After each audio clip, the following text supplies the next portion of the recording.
The quantum-shielded observation deck of the Xyloxian diplomatic vessel hummed with an electric tension that even the most advanced dampening fields couldn't suppress. Ambassador Krelax pressed his sensory tendrils against the crystalline viewscreen, his multiple eyes blinking in rapid succession, a gesture that among his species signified complete and utter bewilderment. Earth spread out below them like a chaotic living organism, defying every principle of organized civilization that the Xyloxian collective had ever documented. Senior analyst Jack Morrison stood beside the alien ambassador, his weathered hands clasped behind his back, a hint of amusement dancing at the corners of his mouth. "Something doesn't compute," Krelax muttered, his universal translator rendering the words in perfect English, though the underlying tone of confusion was entirely his own. "Your planet's infrastructure makes no logical sense." Jack chuckled, a deep sound that seemed to rumble through the ship's advanced acoustic systems. "Welcome to humanity," he replied, "where chaos is just another word for opportunity." The diplomatic vessel's scanners worked overtime, attempting to make sense of the planet below. Cities sprawled like organic networks, with no discernible central planning. Highways twisted and turned with seemingly random complexity, yet somehow traffic moved with an efficiency that defied mathematical prediction. Skyscrapers stood shoulder to shoulder with historic buildings, modern solar panels glinting next to centuries-old architecture, a visual metaphor for humanity's ability to simultaneously honor the past and forge ahead into the future. Krelax's primary neural processor began to overheat. The Xyloxian scanning systems were designed to categorize, to systematize, to understand. But Earth resisted every attempt at classification. Take transportation, for example. Their satellites showed multiple transportation systems coexisting: electric trains, combustion engine vehicles, bicycles, autonomous vehicles, and pedestrian walkways, all sharing the same urban spaces with a fluidity that seemed impossible. "How do they manage this?" Krelax asked, his tendrils trembling with a mixture of frustration and genuine curiosity. Jack's eyes twinkled. "Adaptability," he responded. "We don't solve problems by having a perfect system. We solve them by being willing to change the system." The scanner data continued to pour in. Economic systems that seemed to contradict themselves. A global communication network that was simultaneously centralized and decentralized. Cultural diversity that should, by all logical measures, create constant conflict, yet somehow generated innovation instead. A particularly fascinating data stream caught Krelax's attention. A small startup in Mumbai was developing sustainable agriculture technology, simultaneously crowd-funded by local farmers and supported by an international tech consortium. In Detroit, an abandoned automotive factory had been transformed into a community innovation center. In rural Kenya, mobile payment systems had leapfrogged traditional banking infrastructure. "Your species doesn't follow rules," Krelax observed. "You create new ones." Jack laughed. "We're not big on being told something is impossible." The observation became more intense. The ship's most advanced predictive algorithms began to short-circuit when trying to model human behavior. Every time a pattern seemed to emerge, humanity would introduce a variable that completely disrupted the calculation. Their communication networks were a prime example. Unlike the rigid, hierarchical communication systems of most advanced civilizations, human networks were fluid, adaptable, and remarkably resilient. Social media platforms, messaging apps, professional networks, academic exchanges, all interlinked in ways that defied traditional understanding of information transfer. Krelax's secondary cognitive processor began to emit a high-pitched whine, the Xyloxian equivalent of a headache. "This doesn't make sense," he repeated, though with less certainty than before. Jack placed a hand on the ambassador's shoulder, a gesture of camaraderie that would have been impossible with any other species they had encountered. "That's kind of our specialty," he said softly, "not making sense, until suddenly we do." As the diplomatic vessel continued its orbit, Earth continued its magnificent, chaotic dance below. a planet that was simultaneously a problem to be solved and a marvel to be understood. And Jack Morrison knew something the Xyloxian ambassador was just beginning to realize. Humanity's greatest strength was its ability to turn the impossible into the inevitable. The transmission arrived precisely at 300 hours Global Standard Time, cutting through every communication network on Earth with surgical precision. In the secure briefing room of the International Problem Resolution Center in Geneva, a collective silence descended as the holographic display flickered to life. Ambassador Krelax's crystalline form materialized, his multiple eyes shifting colors in a complex display of diplomatic emotion. Behind him, the seal of the Intergalactic Council gleamed, a complex geometric pattern representing 17 advanced civilizations that had collectively failed to solve what was now known as the Andromeda Paradox. Inhabitants of Earth, the ambassador began, his universal translator rendering words that dripped with a mixture of challenge and barely concealed condescension. We present you with the ultimate test of intelligent species development. Jack Morrison, seated at the head of the conference table, exchanged a knowing glance with Emma Rodriguez. They had been briefed, but the full scope of the challenge was about to be revealed. The holographic display exploded into a three-dimensional representation of the Andromeda Cluster, a vast network of star systems, resource-rich planets, and intricate economic zones that had become a graveyard of failed diplomatic and economic strategies. 17 advanced civilizations had attempted to create a sustainable resource allocation system, and 17 had collapsed under the complexity of their own solutions. The problem wasn't simple resource distribution. It was a multi-dimensional challenge that required simultaneous consideration of economic stability, ecological preservation, technological advancement, and interspecies collaboration. Previous attempts had created elaborate mathematical models that looked beautiful on paper, but catastrophically failed in practical implementation. The parameters are as follows. Krelax continued. His tendrils manipulated the holographic display, revealing layers of complexity that would make most species' computational systems short-circuit. You must develop a resource allocation strategy that accomplishes the following. Ensure equitable distribution across 37 distinct sentient species. Maintain ecological balance on planets with radically different environmental conditions. Create an economic model that prevents monopolization while encouraging innovation. And do this without creating new conflicts or destabilizing existing social structures. The room fell silent.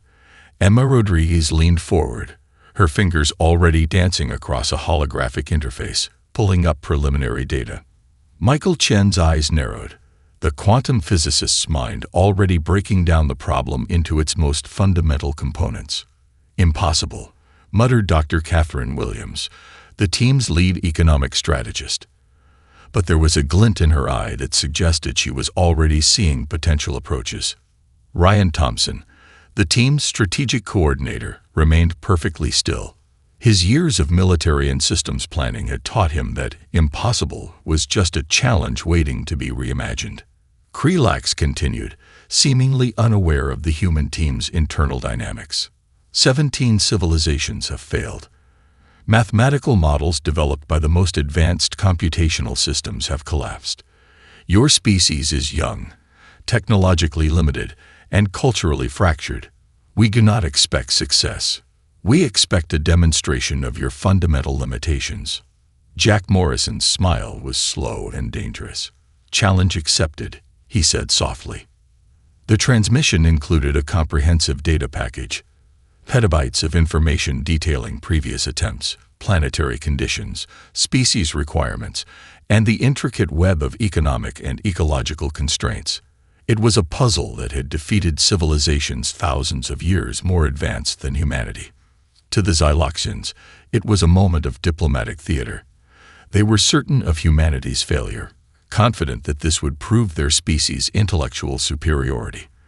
The challenge was designed to be unsolvable, a demonstration of the vast gulf between humanity and truly advanced civilizations. What they didn't understand was how humans approached impossible problems. Emma Rodriguez was already creating dynamic simulation models that defied traditional economic thinking. Michael Chen was applying quantum entanglement principles to resource distribution in ways no previous civilization had conceived. Catherine Williams was breaking down cultural barriers, finding innovative collaboration methods that transformed constraints into opportunities. And Ryan Thompson was doing what he did best, looking at the entire system as a living, breathing entity that could be guided rather than controlled. As the initial shock of the challenge settled, the team began to work, not with the rigid mathematical precision of previous attempts, but with a fluidity, creativity, and willingness to completely reimagine the problem that would become humanity's most distinctive trait. The Xyloxians had intended to humiliate humanity. Instead, they had just unleashed something far more dangerous: human imagination. The impossible gauntlet had been thrown down, and humanity was about to show the galaxy exactly what they were made of. The call came at midnight, but Emma Rodriguez was already awake. Her small apartment in Chicago's revitalized industrial district was part workspace, part innovation hub, a microcosm of the creativity that defined her approach to urban planning and systemic problem-solving. Screens flickered with data streams from around the globe. Satellite imagery, economic models, climate projections, each window told a piece of a complex story. Her phone buzzed with a priority message from Jack Morrison. "Assemble the team. This is not a drill." Across the country, Michael Chen was elbow-deep in a quantum computing prototype when the message arrived. His garage-turned-laboratory was a testament to human ingenuity. Cutting-edge equipment purchased through crowdfunding, next to welding equipment and half-finished experimental devices. The Chen family had always believed in pushing boundaries, and Michael embodied that spirit completely. In Washington, D.C., Catherine Williams reviewed economic models that would make most strategists' heads spin. Her office at the Global Economic Resilience Institute was a controlled chaos of whiteboards, post-it notes, and holographic projections. She specialized in behavioral economics, understanding not just numbers, but the human, and now alien, factors that drove complex systems. Ryan Thompson received his briefing at a small coffee shop near the Naval Research Facility, where he now worked as a strategic consultant. His military background had taught him that the most effective solutions often came from the most unexpected places. The retired Navy SEAL understood something fundamental about problem-solving. It was less about having the right answer and more about asking the right questions. Their first meeting was anything but traditional. No formal conference room. No rigid presentation. Instead, they gathered in Emma's industrial loft, a space that seemed to breathe creativity. Whiteboards covered entire walls. Holographic displays flickered with impossible complexity. And at the center of it all, the Andromeda cluster problem waited to be unraveled.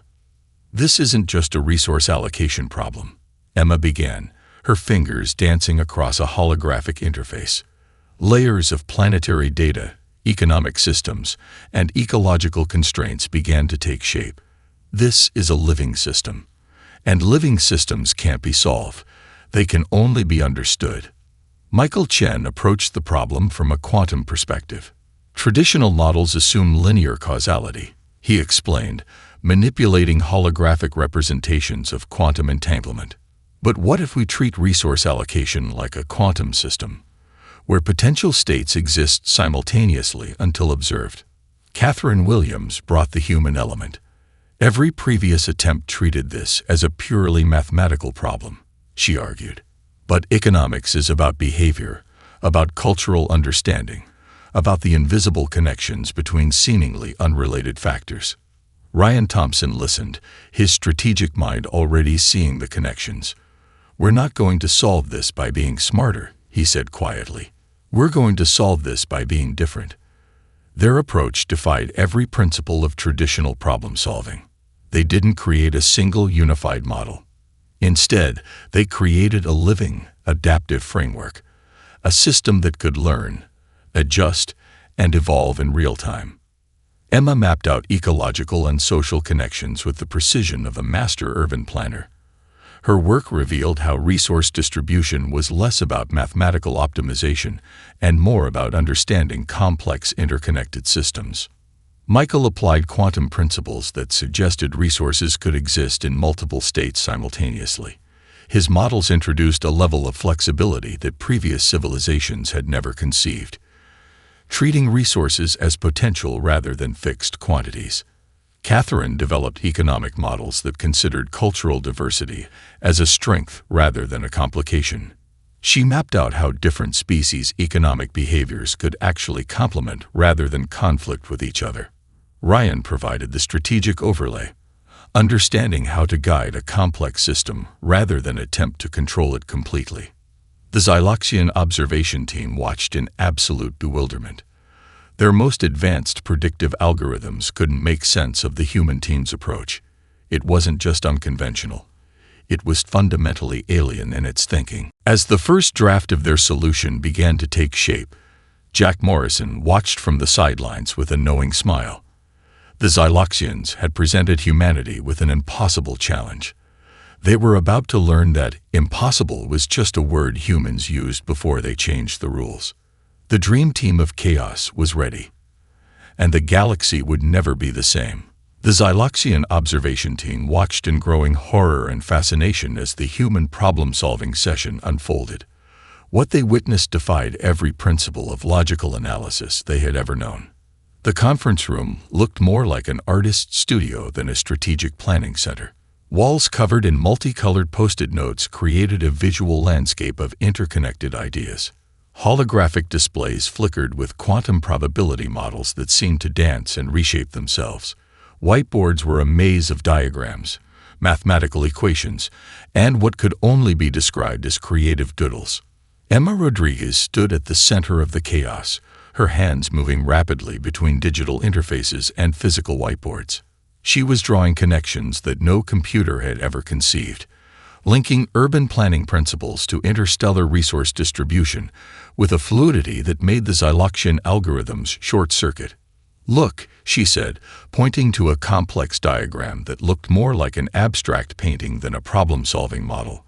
"Traditional resource allocation assumes a fixed system.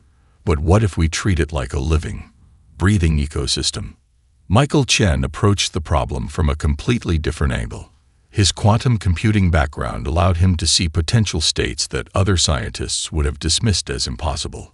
He was manipulating holographic representations of resource flows, treating them like quantum particles that could exist in multiple states simultaneously. "Conventional models are linear," Michael explained to the bewildered alien observers. "But the universe isn't linear. It's a complex, interconnected web of possibilities."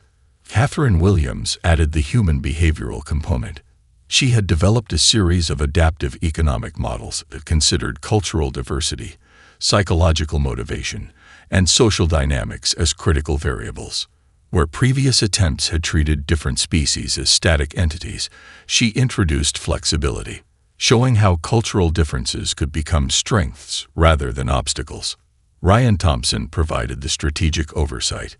His military background had taught him that the most effective solutions often came from the most unexpected places. He wasn't trying to solve the problem directly. He was creating a framework that could solve itself. The Xyloxian observers had never seen anything like it.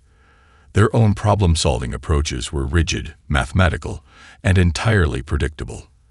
The human method was more like controlled chaos, a living, breathing approach that adapted in real time. "They're not solving the problem," muttered Dr. Ventok, the lead Xyloxian scientific advisor. "They're reimagining what a solution could be." The team's approach broke every rule of traditional problem-solving. They didn't create a single, unified model. Instead, they developed an adaptive framework, a system that could learn, adjust, and evolve in real time. Post-it notes began to move across the board seemingly of their own accord. Emma would place one down, then Michael would connect it to a quantum probability model. Catherine would add a behavioral economic annotation, and Ryan would provide a strategic perspective. The result was a living, breathing representation of the problem that was more organic than any technological solution the Xyloxians had ever seen. At one point, Emma pulled out a set of building blocks, actual physical toys, and began to construct a three-dimensional model of resource distribution. The Xyloxian observers were perplexed. What kind of serious scientific analysis used children's toys? Sometimes, Emma explained, catching their confused looks, you need to play to solve complex problems. Michael began to incorporate the block model into his quantum simulations. Catherine analyzed the spatial relationships from a behavioral economics perspective. Ryan provided strategic insights about how the physical arrangement might translate to interstellar resource management. The room buzzed with an energy that was part scientific analysis, part creative workshop, and part collaborative play. Ideas flew between team members with lightning speed. A concept proposed by Emma would be instantly transformed by Michael's quantum perspective, then refined by Catherine's economic insights, and strategically positioned by Ryan's tactical mind. Dr. Ventock's neural processors began to overheat. The human approach defied every principle of logical analysis. They weren't following a predetermined path. They were creating the path as they went along. "This is madness," he muttered. Jack Morrison, observing from the sidelines, simply smiled. "No," he said softly. "This is humanity."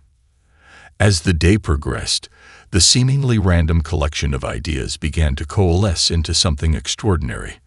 The Xyloxian observers realized they were witnessing something unprecedented, a problem-solving approach that was less about finding the right answer and more about creating a system capable of finding answers. The impossible challenge was about to meet its match. The moment of breakthrough came unexpectedly, as most human innovations do. It was 3:47 a.m., and the team had been working for nearly 72 consecutive hours. Empty coffee cups created an archaeological record of their marathon problem-solving session. Holographic displays flickered with complex models that seemed to defy the laws of traditional computational logic. Emma Rodriguez sat cross-legged on the floor, surrounded by a constellation of post-it notes and hand-drawn diagrams. Her eyes were bloodshot but razor-sharp. Michael Chen was half asleep at his quantum computing station, his fingers still moving across holographic interfaces in an unconscious dance of calculation.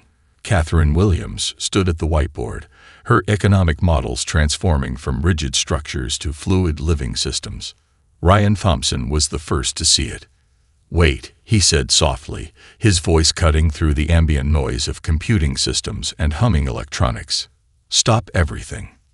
The room froze. Ryan wasn't the type to interrupt without good reason. His military strategic background had honed an ability to see patterns others missed. He walked to the whiteboard, tracing a line between seemingly unrelated data points. "We've been looking at this wrong," he said. "It's not about solving the resource allocation problem. It's about creating a system that solves itself." Michael Chen's eyes snapped open. His quantum perspective suddenly aligned with Ryan's strategic insight. "Adaptive algorithms," he murmured. "Not fixed solutions, but living frameworks." Emma leaned in, her urban planning background providing the final piece of the puzzle. "Like how a city adapts," she said. "Infrastructure that responds to needs in real time. Not a static model, but a dynamic ecosystem." Catherine Williams began to map out the economic implications. Her model showed something revolutionary. A resource allocation system that could adjust its own parameters based on changing cultural, ecological, and technological conditions. The Xyloxian observation team watched in absolute disbelief. Dr. Ventock's advanced neural processors began to smoke, literally and metaphorically. The human solution defied every principle of computational problem-solving. It wasn't a solution in the traditional sense. It was a living, breathing system of problem resolution. The breakthrough was elegantly simple in its complexity. Instead of trying to create a perfect resource distribution model, the human team had developed an adaptive framework that could recognize changing resource needs in real time, adjust distribution patterns based on ecological and cultural constraints, provide flexibility for technological innovation, prevent resource monopolization, maintain interspecies collaboration. Michael's quantum computing approach allowed for simultaneous potential states. Emma's urban planning insights provided a framework for dynamic infrastructure. Catherine's economic models introduced behavioral flexibility. Ryan's strategic perspective ensured overall system stability. It's not just a solution, Emma explained to the bewildered Xyloxian observers. It's an evolving approach to problem solving. The computational model they had created was nothing short of revolutionary. Traditional resource allocation strategies assumed a fixed set of parameters. The human approach treated the entire system as a living, breathing entity, capable of self-modification, learning, and adaptation. Jack Morrison watched from the sidelines, a knowing smile playing across his lips. The Xyloxian diplomatic team had presented humanity with an impossible challenge. They had expected to demonstrate human limitations. Instead, they were about to witness human potential. The final presentation was scheduled in less than 24 hours. The human team had done something no previous civilization had managed. They had transformed an impossible problem into an opportunity for innovation. Dr. Ventok's communication implant began to overheat. The data streams from the human solution defied every computational model in the Xyloxian database. It wasn't just a solution to the Andromeda cluster's resource allocation problem. It was a fundamental reimagining of how intelligent species could approach complex systemic challenges. "This is impossible," he muttered. Catherine Williams overheard and smiled. "Impossible," she said, "is just a word humans use before they change the rules." As the first light of dawn began to break, the team looked at their creation, a solution that was more a living system than a fixed model. They had not just solved a problem. They had demonstrated humanity's most remarkable trait, the ability to look at the impossible and see only potential. The Xyloxian observers were about to learn that humanity's greatest strength was its refusal to accept the limitations others imposed. The presentation room was a marvel of intergalactic diplomacy, a spherical chamber designed to accommodate the physiological needs of multiple sentient species. Holographic interfaces hummed with anticipation.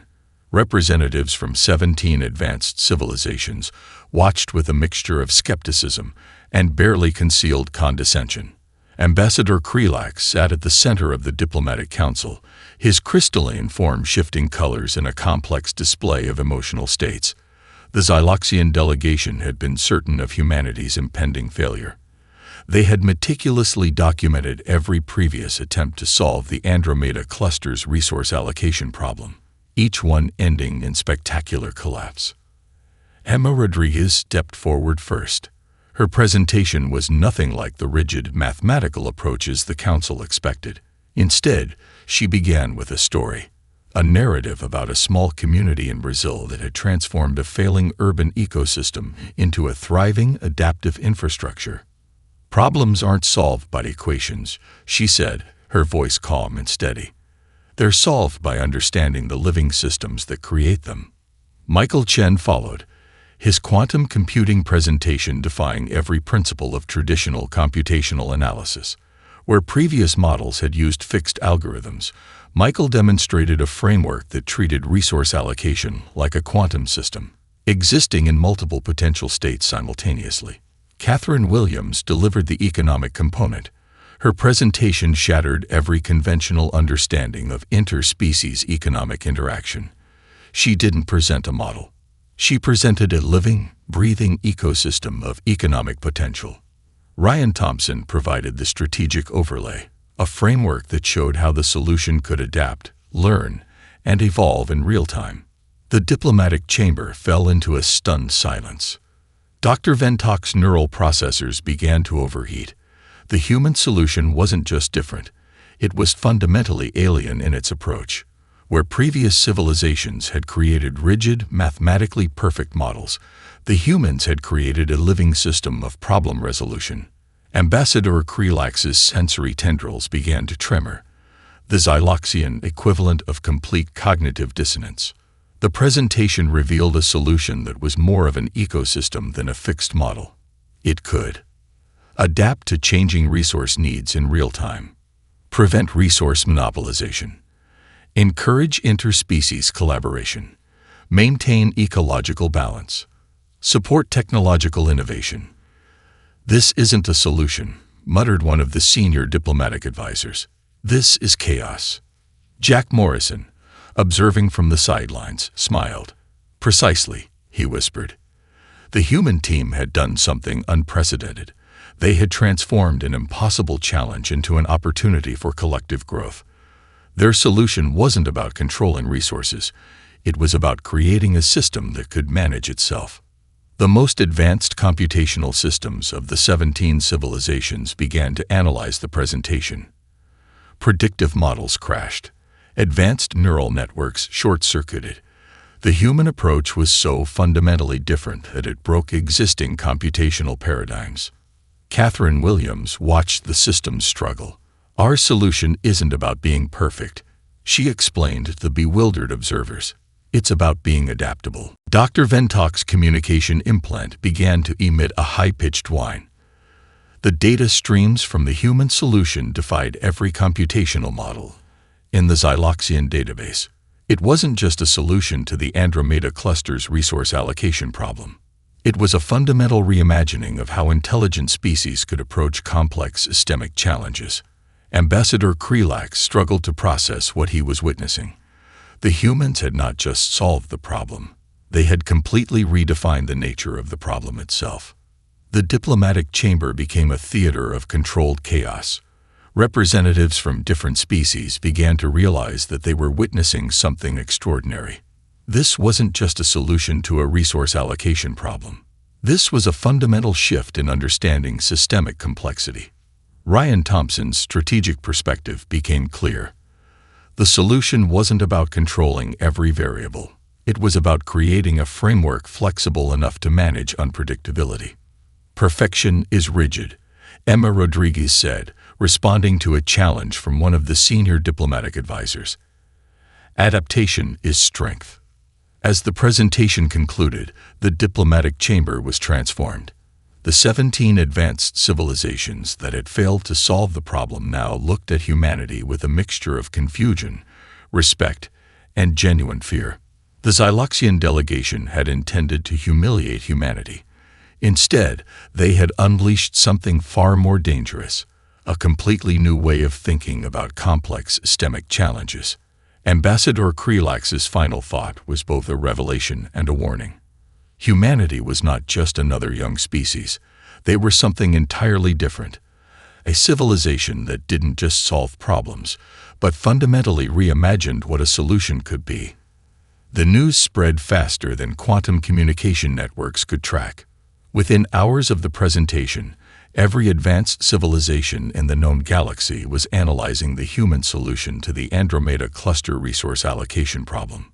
Consultation requests began to flood Earth's communication systems.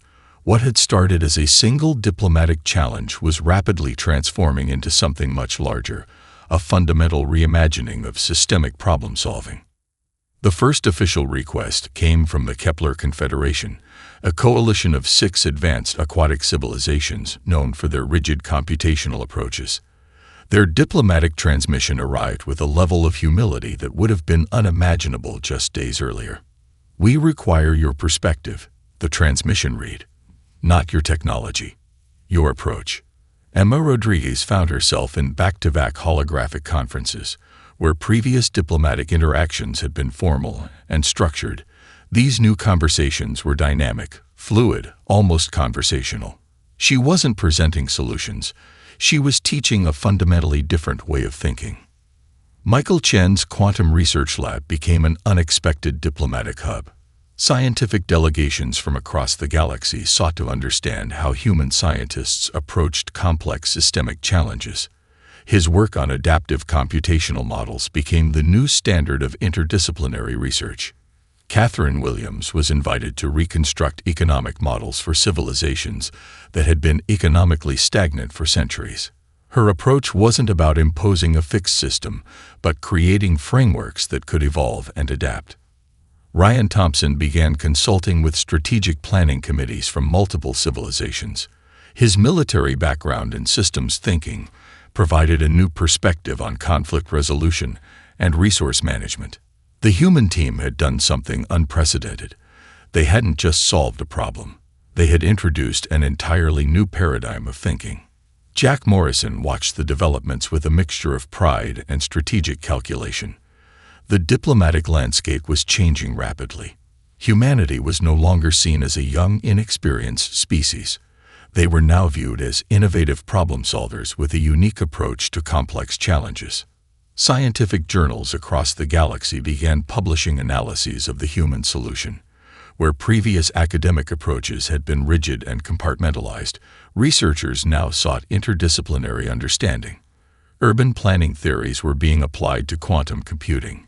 Economic models were being re-examined through ecological perspectives. The Xyloxian diplomatic corps found themselves in an unprecedented situation. Their entire approach to interspecies collaboration was being challenged. Ambassador Krelax was called before the Intergalactic Council to explain how a young species had accomplished what 17 advanced civilizations could not. They did not solve the problem. Krelax explained. They transformed our understanding of what a solution could be. Research institutions began developing what they called human methodology departments. These were not technology transfer programs, but entire academic disciplines dedicated to understanding the human approach to complex problem-solving. The economic implications were staggering. Civilizations that had been economically stagnant for centuries began to see new possibilities. The adaptive framework developed by the human team wasn't just a resource allocation model, it was a blueprint for systemic innovation. Dr. Elena Rodriguez, Emma's cousin, and a leading sociological researcher, began documenting the broader implications. This isn't about technology, she wrote in a groundbreaking paper. This is about cognitive flexibility. Humanity's greatest strength is its ability to see beyond existing paradigms. The most unexpected development came from the scientific community. Research grants were being restructured. Funding models were being reimagined. The rigid, linear approach to scientific research was being replaced by more adaptive, interdisciplinary methodologies. Ryan Thompson summarized it best during a strategic conference. "We don't solve problems," he said. "We create environments where solutions can emerge." The galaxy was watching humanity with a new perspective. No longer were humans seen as a young, inexperienced species. They were now viewed as innovative problem solvers with a unique approach to complex challenges. Ambassador Krelax's final report to the Xyloxian High Council contained a warning and a prediction. Humanity is not like other species. They do not adapt to the universe. They adapt the universe to themselves. As the first wave of collaborative projects began to take shape, one thing became clear. The galaxy would never be the same. Humanity had introduced a new way of thinking, an approach that saw complexity not as a challenge to be conquered, but as an opportunity to be explored. The impossible had become possible, and humanity was just getting started. 6 months after the Andromeda Cluster breakthrough, the first truly collaborative research station was established in neutral space. It wasn't a scientific outpost in the traditional sense. It was a living testament to human innovation, a dynamic, adaptive environment that challenged every existing principle of interspecies cooperation. The station defied conventional design. Modular spaces that could reconfigure based on the physiological and psychological needs of different species. Communication systems that didn't just translate language but interpreted cultural context. Research labs that were as much about collaborative thinking as they were about technological advancement. Emma Rodriguez stood at the central hub, watching holographic displays that showed real-time adaptations happening across multiple research streams. The station was more of a living organism than a fixed structure, constantly evolving, constantly learning. "This isn't about technology," she explained to a group of visiting scientific delegates from various star systems. "This is about creating an environment where innovation can breathe." Michael Chen's quantum research team worked alongside biological specialists from the Kepler Confederation. Where previous collaborative efforts had been rigid and compartmentalized, this approach was fluid, dynamic, interconnected. A breakthrough in quantum computing might suddenly inform ecological restoration techniques. A new understanding of marine biology could revolutionize computational models. Catherine Williams had developed an entirely new economic framework that went beyond traditional resource allocation. It was a living system of value exchange that considered cultural diversity, ecological impact, and potential for innovation as critical components. Ryan Thompson managed the strategic overlay, ensuring that the collaborative environment remained focused yet incredibly flexible. His military background had taught him that the best strategies were those that could adapt in real time. The Xyloxian diplomatic team watched in continued bewilderment. Ambassador Krelax had become something of an unexpected advocate for human methodology. His reports to the Intergalactic Council were a mixture of scientific analysis and almost philosophical wonder. Humanity does not seek to control, he would explain. They seek to understand. And in understanding, they create possibilities. The technological exchange was unprecedented, but it wasn't about trading specific technologies. It was about sharing approaches to problem solving. The human team had introduced a fundamental shift in how intelligent species could collaborate. Jack Morrison oversaw the broader diplomatic implications. What had started as a solution to a resource allocation problem was rapidly transforming the entire concept of interspecies collaboration. The station became a beacon of hope for civilizations that had been trapped in centuries of economic and technological stagnation. Species that had previously been isolated or marginalized found themselves at the center of collaborative innovation. A breakthrough came unexpectedly, as most human innovations do. A team of researchers from 5 different species solved a long-standing ecological restoration challenge. The solution wasn't the result of advanced technology. It was the result of a collaborative approach that embraced diversity, uncertainty, and collective creativity. Dr. Elena Rodriguez documented the broader sociological implications. "This is more than a scientific breakthrough," she wrote. "This is a fundamental reimagining of how intelligent species can interact." The economic implications were staggering. Traditional resource allocation models became obsolete. A new framework emerged, one that saw resources not as fixed quantities to be divided, but as dynamic systems of potential and possibility. Representatives from 17 previously isolated civilizations gathered in the station's central hub. They were no longer competitors. They were collaborators. Ryan Thompson watched the interactions with a strategic eye. "We're not building an alliance," he explained to a curious diplomatic observer. "We're creating an ecosystem of innovation." The human team had done something unprecedented. They had transformed a diplomatic challenge into a new model of interspecies collaboration. It wasn't about conquest or competition. It was about collective potential. Ambassador Krelax's final observation captured the essence of the transformation. Humanity does not seek to dominate the universe. They seek to dance with its complexity. As the first collaborative research projects began to bear fruit, one thing became clear: the galaxy had changed. Not through technological might or military conquest, but through a fundamentally different approach to understanding complexity. The impossible had become possible. Humanity had introduced a new way of thinking, an approach that saw diversity not as a challenge to be managed, but as an opportunity to be celebrated. And they were just getting started.